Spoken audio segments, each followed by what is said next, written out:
Hey, it's Monty again with Docs, and today we're going to change the air filter on a Powerstroke 6.7 Ford.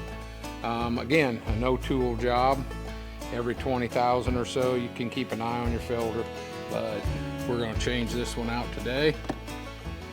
You have two clips. Put this over here. You have two clips. Take it up.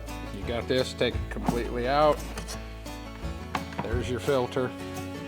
Very simple. Get your two dimples. They go to the bottom. This goes to the top like so. Bend that out. Slide it down in. You'll feel it. It presses down in. Okay, you have your front clip.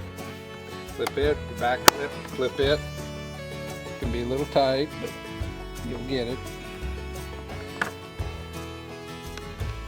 You have your reset your indicator here. You have an indicator on the back that has a red and a green. I don't put a lot of stock in what they say, but you press the button on that, that'll reset it, and there you are, good to go.